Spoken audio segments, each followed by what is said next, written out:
Good Morning SAV, le podcast qui fait du bien à mon SAV avec Laurent Mella et Johan Fon.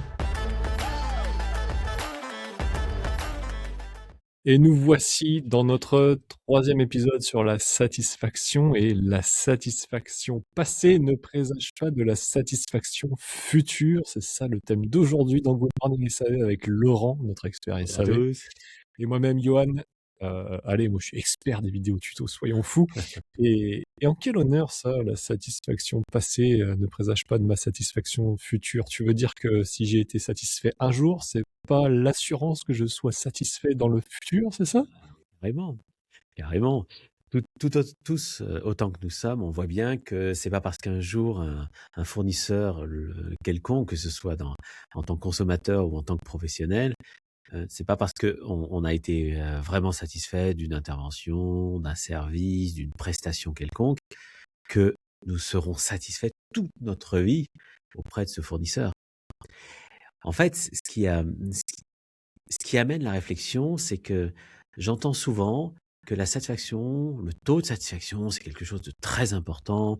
On était à 92,8, on veut être à 93 et on va se battre pour ça. Ok, poussons le curseur. Imaginons que demain, vous avez 100% de satisfaction. Faites une enquête, 100% des clients disent on est satisfait. Est-ce que pour autant votre business est assuré? Je présage que non. Je suis prêt à prendre le pari que non. Pourquoi? Parce que le taux de satisfaction, c'est quelque chose qui mesure le passé. Le taux de satisfaction, c'est un indicateur qui raconte l'histoire d'avant. Ce n'est absolument pas quelque chose qui vous raconte l'avenir ou qui prépare l'avenir. De là à dire que le taux de satisfaction est inutile, on n'est pas très loin, mais j'irai pas jusque-là.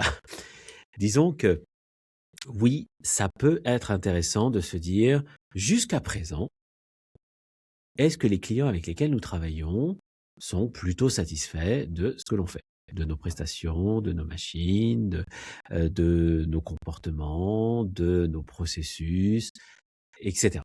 Est-ce que jusque-là, ils sont plutôt satisfaits? Ce taux, qui tourne en général entre 90 et 95% en moyenne, selon les industries, selon les entreprises, quand ça se passe plutôt bien, raconte que 9 clients sur 10 sont plutôt satisfaits. Dans ce taux-là, vous ne savez pas qui est légèrement insatisfait, qui en voudrait un petit peu plus, qui en voudrait un petit peu différemment. Tout ça, c'est masqué, ça n'existe pas, ça n'apparaît pas. Donc, ça ne vous raconte qu'une vue très, très, très partielle des choses. Donc, ce n'est qu'un indicateur. Et à la hauteur d'un indicateur, ça veut dire qu'il a une vision extrêmement tronquée et qu'on peut lui faire dire un peu ce qu'on veut. On peut broder une histoire. Et selon qui le regarde, si c'est le dirigeant, si c'est le responsable marketing, si c'est le responsable SAV, si c'est le directeur commercial, si c'est le directeur financier, il se trouve que l'interprétation n'est pas tout à fait la même. Et c'est normal, puisque chacun le voit avec son prisme de lecture, ses intérêts, ce qu'il ou elle a envie de porter, de défendre, d'amener. Et ça se comprend très bien, c'est très humain. Et je dirais, c'est pas un sujet en fait. La lecture n'est pas un sujet. Juste, ça raconte pas la même histoire.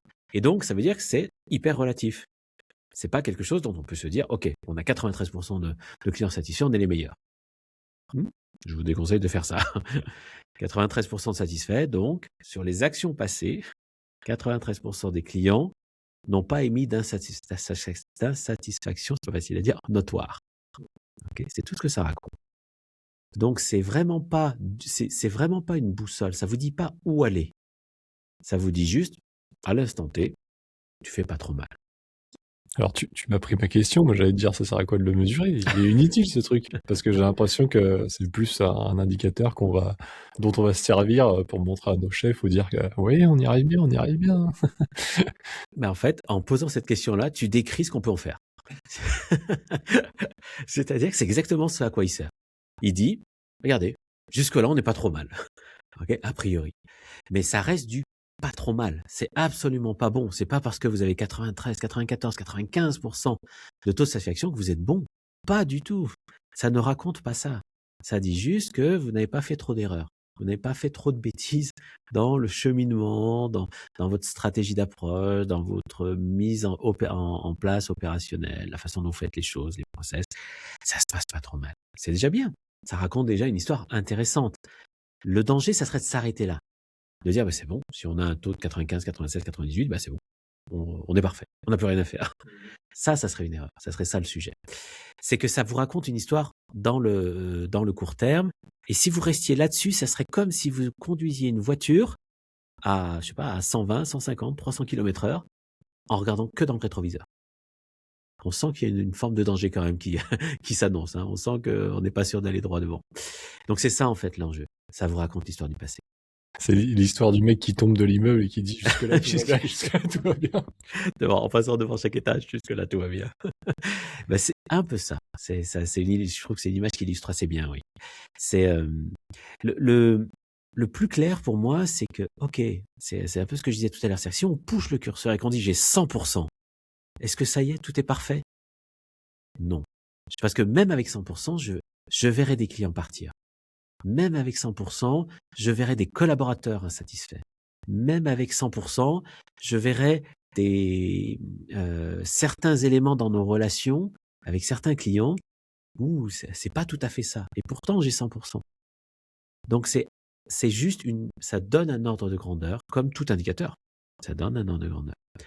Donc, je dirais, ce qui va être important, c'est de regarder, de chercher à être un peu moins, avoir une vision plus claire, et d'être un peu moins myope. Je sais pas si je peux le dire comme ça, c'est un peu fort peut-être.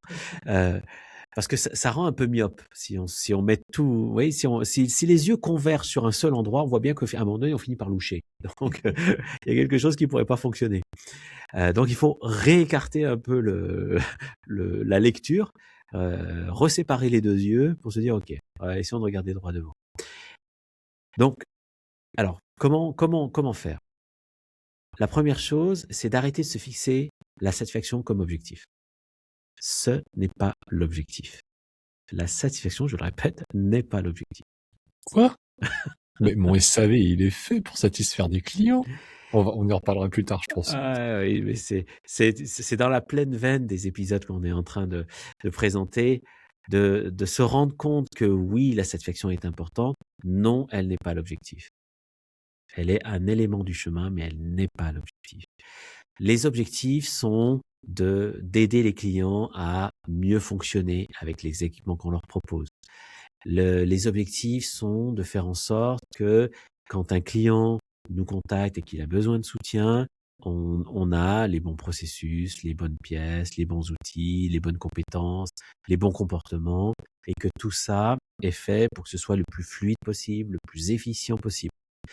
L'objectif, ça va être de faire en sorte qu'on ait de plus en plus de clients qui viennent chercher, par exemple, des pièces chez nous, qui ont des contrats avec nous, parce que ça va nous permettre de garder le pilotage de leur machine, que ce soit des machines sur le terrain, des machines dans une usine.